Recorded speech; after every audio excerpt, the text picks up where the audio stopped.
കണ്ണും കലാശവും കാണിച്ച് അവളുടെ ജീവിതത്തിൽ നിന്ന് ഇതാ ഇപ്പൊ ഇവിടുന്ന് പോയവനെ തട്ടിപ്പറിച്ചെടുക്കാനാണ് നീയൊക്കെ കൂടി വട്ടം കൂട്ടുന്നതെങ്കിൽ ആ വെള്ളം അങ്ങ് വാങ്ങി വച്ചേക്കണം.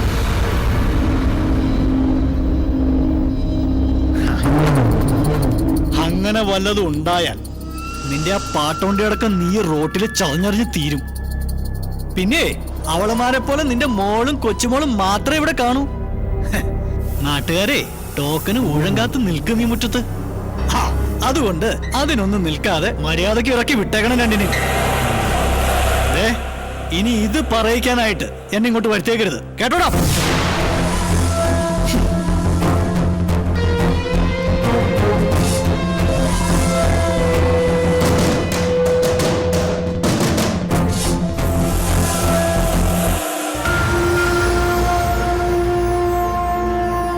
എനിക്കിഷ്ടല്ല.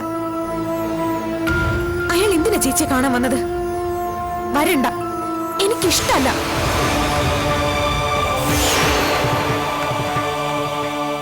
ഈ ഭൂമിയിൽ ആരുടെ മുമ്പിൽ വേണമെങ്കിലും കൈ നീട്ടാം, കാല് പിടിക്കാം. എന്നാലും അയാളോട് വയ്യ. അയാളെ മുന്നിൽ കാണുന്നത് പോലും എനിക്ക് അറപ്പാ.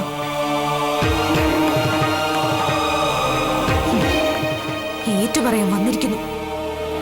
എന്തിനിപ്പോ അങ്ങനെ ഒരു സന്മനസ്? വേണ്ട, അയാളുടെ ഒരു ഔദാര്യവും നമുക്കിനി ആവശ്യമില്ല.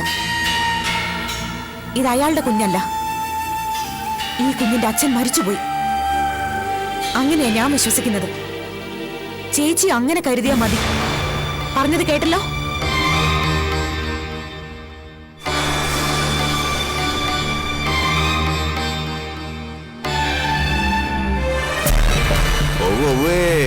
വേല കയ്യിലിരിക്കട്ടെ പണിക്കരേട്ടാ.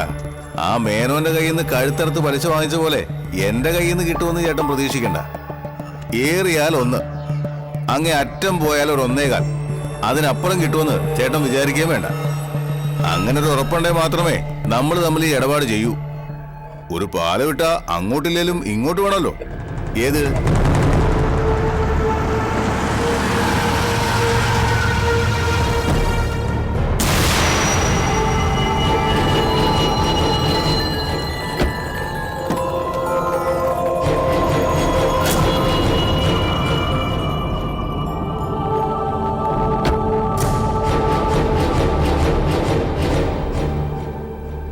ശരി പണിക്കരട്ടെ, ഞാൻ പിന്നെ വിളിക്കാം.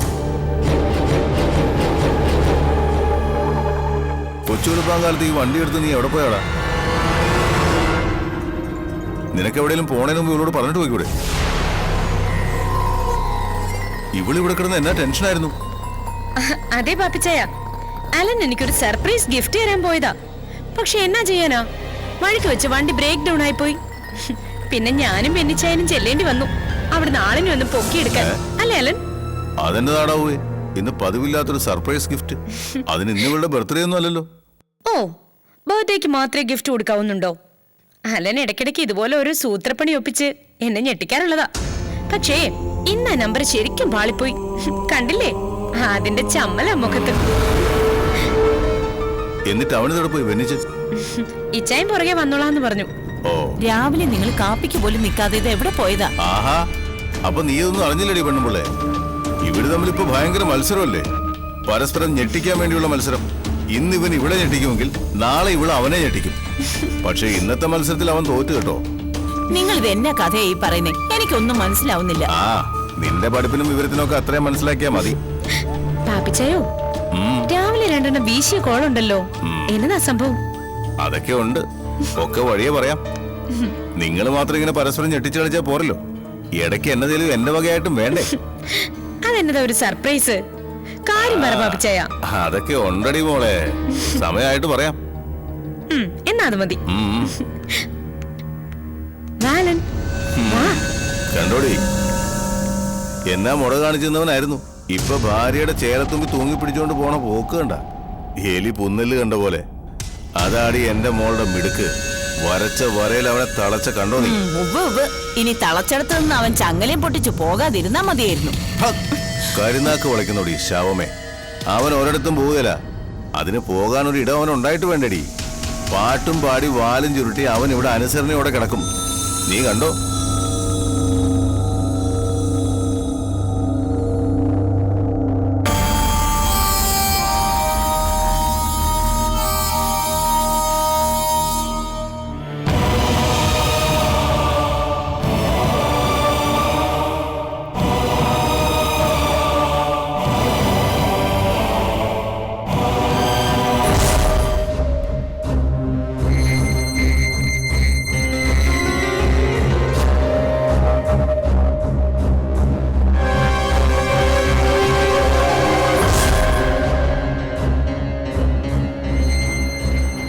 അലൻ സാർ എന്നതാ ആലോചിക്കുന്നത്? ഇനി എങ്ങനെ എന്റെ കണ്ണു വെട്ടിച്ച് കാമുകയെ തേടി പോകാന്നാണോ? പോകാൻ വരട്ടെ, എനിക്ക് സംസാരിക്കണം. എനിക്കൊന്നും കേൾക്കണമെന്നില്ല. കേൾക്കണം, കേട്ടേ പറ്റൂ. നിങ്ങൾ ഒരു കാലത്തും നേരെയാകില്ലെന്ന് എനിക്ക് മനസ്സിലായി. പുറത്ത് അഭിനയിച്ചിട്ട് എന്ത് കാര്യം? കിടക്കപ്പായിന്ന് ഭർത്താവ് എഴുന്നേറ്റ് പോകുന്നത് കാമുകിയുടെ ചൂട് തേടിയാണെന്നും വീട്ടുകാരും നാട്ടുകാരും അറിഞ്ഞാൽ അതോടെ തീർന്നില്ലേ എല്ലാം? ഇന്നലെ രാത്രി മുഴുവൻ ഉറങ്ങാതെ നിങ്ങൾ ആലോചിച്ച് കൂട്ടുന്നത് കണ്ടപ്പോഴേ എനിക്ക് മനസ്സിലായി നിങ്ങൾ അവളിലേക്ക് വീണ്ടും വഴിവെട്ടുകയാണെന്ന്.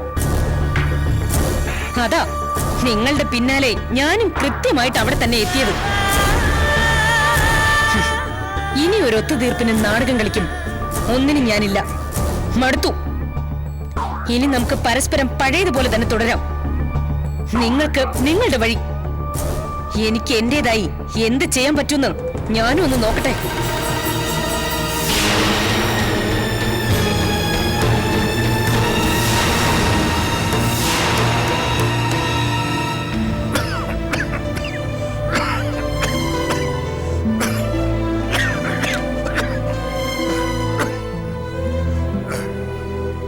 വാപ്പ എന്ത് പണിയെ കാണിക്കുന്നത്?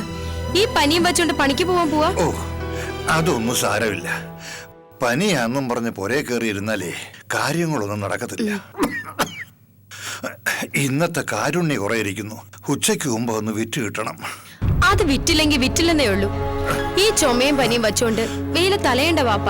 ഇന്ന് ഒരു ദിവസമെങ്കിലും വീട്ടിലിരിക്കേ. എന്താ സിനിമ? ദേ നോക്ക് മോളെ, ഈ വയ്യാത്ത കോലത്തിൽ ദേ അബ്ദുപ്പ നാട് തെണ്ടാ പോന്നു. പറഞ്ഞാ കേക്കില്ലെന്ന് വെച്ചാ പിന്നെ എന്താ ചെയ്യാ? ഇന്ന് ഒരു ദിവസമെങ്കിലും ഇവിടെ കുത്തിയിരിക്കാൻ പറഞ്ഞ കേക്കില്ലല്ലോ. നല്ല പനിയുണ്ടല്ലോ അബ്ദുപ്പയ്ക്ക്. ഏയ്, സാരമില്ല മോളെ. 2 ദിവസമായിട്ട് പുതുമഴ നനയുന്നോണ്ടാ. അതങ്ങ് മാറും. തീക്കട്ട പോലെ പൊള്ളുന്നുണ്ട്. ഇതും വെച്ചോണ്ടാണോ അബ്ദുപ്പ ജോലിക്ക് പോകാൻ പോകുന്നത്? കൊള്ളാം. എന്നാ പോകുന്ന പോക്കില്ലേ ഹോസ്പിറ്റലിൽ ഒരു ബെഡ് ബുക്ക് ചെയ്തിട്ട് പോയാൽ മതി കേട്ടോ. ഏതെങ്കിലും സ്ഥലത്ത് വെച്ച് ബോധം കെട്ട് വീഴുമ്പോഴേ ആളുകൾ താങ്ങിയെടുത്ത് അങ്ങ് എത്തിച്ചോളും. ഒന്ന് പോമോളെ. പടച്ചതമ്പുരാൻ കൂടുള്ളപ്പോ എനിക്ക് അങ്ങനെ ഒന്നും വരില്ല. പിന്നെ പടച്ചതമ്പുരാൻ അബ്ദുപ്പാന്റെ കൂടെ വരാനല്ലേ നേരം. ദേ നല്ല കുട്ടിയായിട്ട് എന്റെ പൊന്നുപ്പ അകത്ത് പോയി കിടന്നേ. അല്ല മോളെ, ഉപ്പ പോയില്ലെങ്കിൽ ശരിയാവില്ല. ഇന്ന് ഉച്ചയ്ക്ക് മുമ്പ് വിറ്റ് തീർക്കേണ്ട ടിക്കറ്റാ. ഒന്നും പറയണ്ട, മര്യാദക്ക് ഞാൻ പറയുന്ന അങ്ങ് അനുസരിച്ചാ മതി. സിനിമ ഉപ്പനകത്തുണ്ടേ കിടത്തിയേ. മോളെ, അത് ഞാനൊന്ന് മിണ്ടി പോരുതെന്ന് പറഞ്ഞില്ലേ? നീ ചിരിക്കണ്ട. നീ ഒറ്റ ഒരുത്തിയാ ഈ കുഴപ്പങ്ങളൊക്കെ ഉണ്ടാക്കിയ. ആരെങ്കിലും ഒരാളെ പേടി വേണമല്ലോ.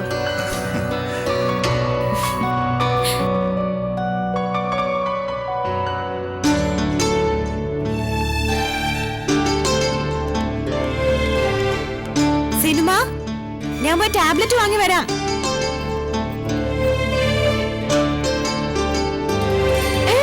വണ്ടിയിലോ? നിനക്കറിയോ? അറിയാതിരിക്കാൻ ഇതെന്താ വിമാനമാണോ? ഞാൻ പോയിട്ട് വരാം. സൂക്ഷിച്ചു പോണേ മോളെ. ആ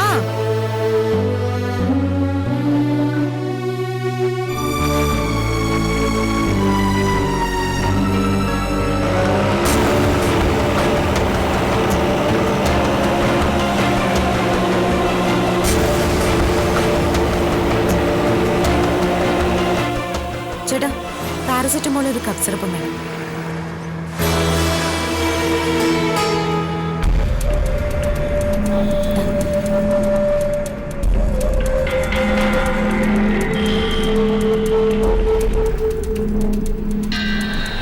ഈ ആഴ്ചത്തെ കാരുണ്യുണ്ടോ? ഉണ്ടല്ലോ. ആ ഒരെണ്ണം.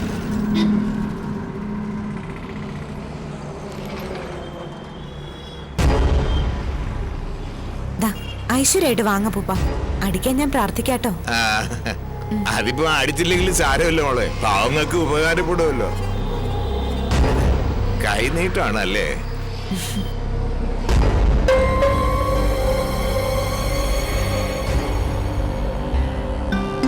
ഇത് കൊള്ളാലോ പരിപാടി.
സിനിമ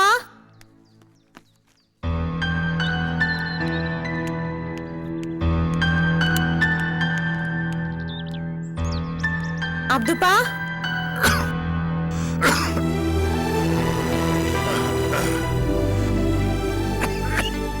അബ്ദുപ്പ.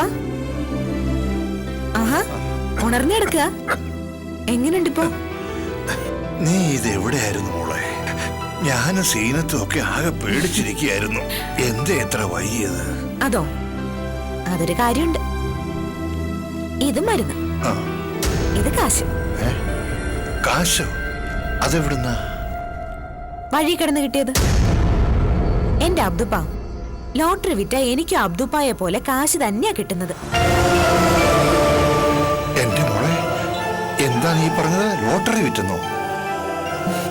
എന്റെ മേനോ സാറിന്റെ മോള് റോഡിൽ ഇറങ്ങി ലോട്ടറി വിറ്റുന്നു. എന്റെ റബ്ബേ, നീ എന്തൊരു പണിയാ മോളെ ഈ കാണിച്ചത്? അതെന്താ അബ്ദുപ്പ, മേനോൻ സാറിന്റെ മോള് ലോട്ടറി വിറ്റ കച്ചവടം നടക്കില്ലേ?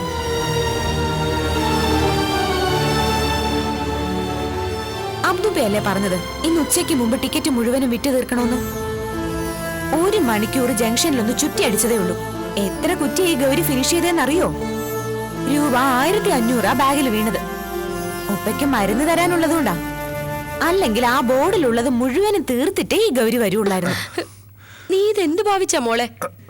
നീ ഇങ്ങനെയൊക്കെ ചെയ്തൊന്ന് മേനോൻ സാറിന്റെ പരിചയക്കാർ ആരെങ്കിലും അറിഞ്ഞാ അതിന് നാണക്കേട് ഞങ്ങൾക്കാ. നിന്നെ ഞങ്ങളായിട്ട് പറഞ്ഞു വിട്ടാന്നേ അവരൊക്കെ പറയൂ. ആണോ? എന്നിട്ട് മേനോൻ സാറിന്റെ ഈ പറഞ്ഞ പരിചയക്കാരും അദ്ദേഹത്തിന്റെ അനാഥരായ 2 പെൺമക്കളെ കൂടെ താമസിപ്പിക്കാൻ തയ്യാറായില്ലല്ലോ. അതിന് സന്മനസ് കാണിച്ചവരെ സഹായിച്ചില്ലെങ്കിലേ എന്റെ അച്ഛന്റെ അമ്മയുടെ ആത്മാവ് എന്നോട് പോർക്കില്ല. അപ്പോഴോ? നീ എന്ത് പറഞ്ഞാലും ഇതൊത്തിരി കടന്ന കൈയായി പോയി മോളെ. വേണ്ടിയിരുന്നില്ല. വേണോ അബ്ദുപ്പ? ഞാൻ മോഷ്ടിക്കാനും പിടിച്ചു പറിക്കാനും ഒന്നും അല്ലല്ലോ പോയത്. പിന്നെ ലോട്ടറി കച്ചവടം അത്ര മോശം തൊഴിലാണെന്ന ധാരണയൊന്നും എനിക്കില്ല. ഇപ്പൊ നമ്മൾ 4-5 പേരുടെ വയറ് പുലരാനുള്ളത് ഇതിൽ നിന്ന് കിട്ടുന്നില്ലേ? പിന്നെന്താ? എന്നാലും മോളെ, നീ ഓലെന്നാലും ഇല്ല എന്റെ സിനിമ. ഏതായാലും ഈ നാട്ടില് എന്റെ പഠിപ്പിനനുസരിച്ചുള്ള ജോലി ചെയ്യാൻ ഇവിടെ ചിലര് സമ്മതിക്കില്ലാന്ന് വെല്ലുവിളിച്ച് നടക്കുകയല്ലേ. അവരുടെ മുമ്പില് ഗൗരി തോൽക്കില്ലാന്ന് എനിക്ക് തെളിയിക്കണം. അതെന്റെ ഒരു വാശിയാ. ഈ കഴിഞ്ഞ 1 മണിക്കൂർ കൊണ്ട് അതിനുള്ള ആത്മവിശ്വാസം ഞാൻ നേടിക്കഴിഞ്ഞു. മോളെന്താ അങ്ങനെ പറഞ്ഞത്? ഒക്കെ ഉണ്ട്. അതൊക്കെ ഞാൻ അബ്ദുപ്പയോട് പിന്നീട് വിശദമായിട്ട് പറയാം. ആദ്യം ഈ മരുന്ന് കഴിച്ചേ. സിനിമ, ഇതിൽ കഫ് സിറപ്പുണ്ട്, ഇടയ്ക്കിടയ്ക്ക് കൊടുക്കണം.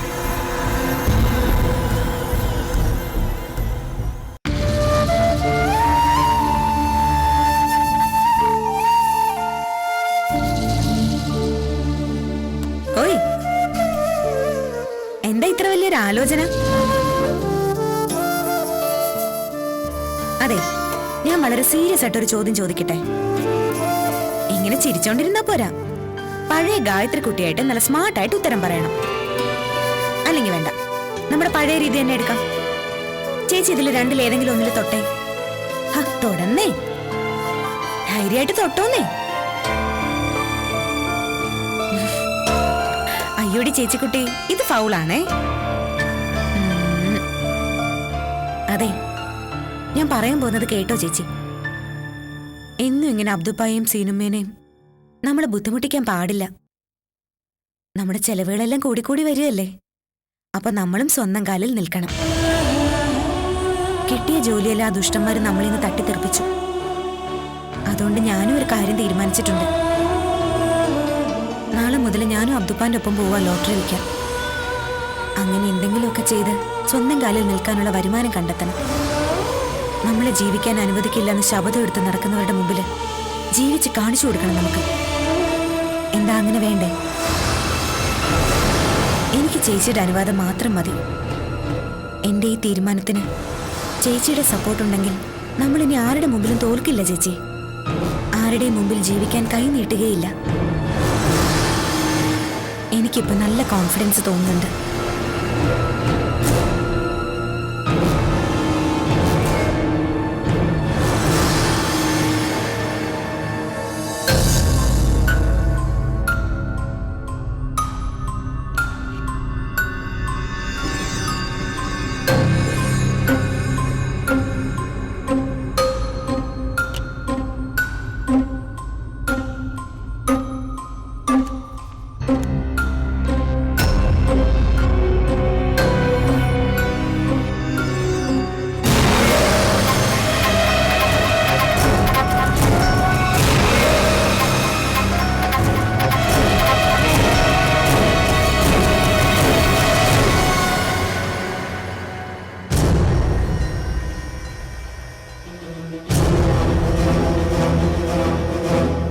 അളിയനൊന്നും നിന്നേ.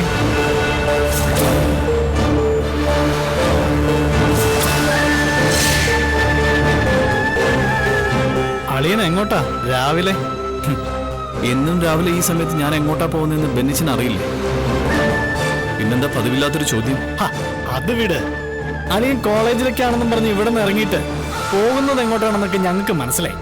അതുകൊണ്ട് ആ നമ്പർ ഇനി ഇവിടെ പയറ്റണ്ട. അതെ, അളിയൻ ഈ വാദ്യാരി പണി ഇനിയൊന്നും വേണ്ട. നമ്മുടെ സ്റ്റാറ്റസിനെ ഇതുപോലുള്ള പാരൽ ക്രോജ് പണിയൊന്നും കൊള്ളൂലെന്നേ. ബെന്നിച്ച, എന്ത് ജോലി ചെയ്യണം, എങ്ങനെ ജീവിക്കണം എന്നൊക്കെ തീരുമാനിക്കുന്നത് ഞാനാ. തൽക്കാലം ഇത് തന്നിട്ട് എന്നെ എന്റെ പാട്ടിന് വിട്ടേക്ക്. അങ്ങനെ നിനക്ക് തോന്നിയതുപോലെ കയറൂരി നടക്കാനല്ലടാ എന്റെ പെങ്ങടെ കഴുത്തിൽ നിന്നെ കൊണ്ട് മിന്നു കിട്ടിച്ചത്. അളിയൻ ഞങ്ങൾ പറയുന്നത് അങ്ങോട്ട് അനുസരിച്ചാ മതി. അത് ബുദ്ധിമുട്ടാവുമല്ലോ ബെന്നിച്ച. അങ്ങനെ നിങ്ങൾ പറയുന്നത് മാത്രം അനുസരിച്ച് എനിക്കിവിടെ ജീവിക്കാൻ പറ്റുള്ളൂ എന്നുണ്ടെങ്കിൽ അത് നമ്മൾ രണ്ടു കൂട്ടർക്കും ബുദ്ധിമുട്ടായിരിക്കും. അതുകൊണ്ട് വെറുതെ ഒരു സീൻ ഉണ്ടാക്കാൻ നിൽക്കാതെ അളിനതിങ്ങോട്ട് തന്നേ. നീ എന്നോടാ കളി? എടാ, നീ ഈ കിടന്ന് തിളക്കുന്ന എന്താണെന്നൊക്കെ എനിക്ക് മനസ്സിലായടാ. കോളേജിലേക്കെന്നും പറഞ്ഞേ നീ മറ്റവളെ കാണാനല്ലേ പോകുന്നത്? ആ മോഹം നീ അങ്ങ് ഉപേക്ഷിച്ചേക്ക്. നടക്കില്ല, നടത്തില്ല ഈ ബെന്നിച്ചൻ. ഞാൻ ആരെ കാണണം, ആരോടൊക്കെ സഹകരിക്കുന്നു തീരുമാനിക്കുന്നത് ഞാനാണ് ബെന്നിച്ച. അളിയൻ അളിയന്റെ സ്ഥാനത്ത് നിന്നാ മതി. വിട്ടേ, അല്ലാതെ എന്നെ കയറി ഭരിക്കാൻ നിൽക്കണ്ട. മാറോ, മാറാൻ. അത്രയ്ക്കായോ നീ? എന്നാ പിന്നെ അതൊന്നും അറിഞ്ഞിട്ട് തന്നെ കാര്യം.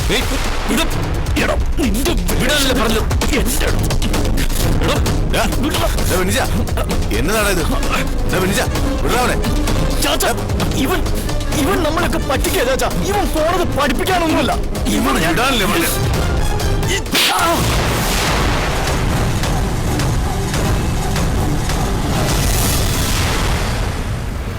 തലയിരിക്കുമ്പോ വാലിരുന്നാണെന്നോടാ. ഇവിടുത്തെ കാര്യങ്ങൾ എങ്ങനെ പോണമെന്ന് ഞാൻ തീരുമാനിക്കും. അതിന് എന്നെ കൊണ്ട് പറ്റാതെ വരുമ്പോ മാത്രം മറ്റുള്ളവർ ഇടപെട്ടാൽ മതി. മനസ്സിലായോ? അതും ഞാൻ പറഞ്ഞിട്ട്. കേട്ടല്ലോ? മോനെങ്ങോട്ടാ? കോളേജിലേക്കല്ലേ? പൊയ്ക്കോ. പൊയ്ക്കോന്നേ. ഇവിടെ ഇനി ആരും നിന്നെ തടയാൻ പോകുന്നില്ല. ഞാനല്ലേ പറയുന്നേ.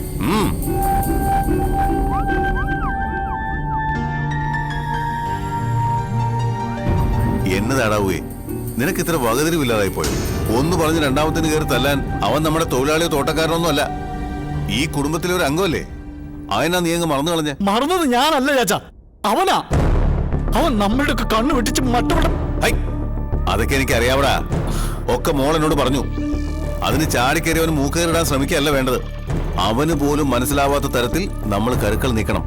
ഒടുക്കം കുരുക്ക് മുറുകി കഴിഞ്ഞിട്ടേ അവൻ പോലും അറിയാൻ പാടുള്ളൂ അത് നമ്മുടെ കെണിയാണെന്ന്. മനസ്സിലായോ? എന്നാലും അലന്റെ മുന്നിൽ വെച്ച് പാപ്പിച്ചാൻ ബെന്നിച്ചാനെ അടിക്കണ്ടായിരുന്നു. പോട്ടടി, അവനെ ഞാനല്ലോടി തല്ലിയത്.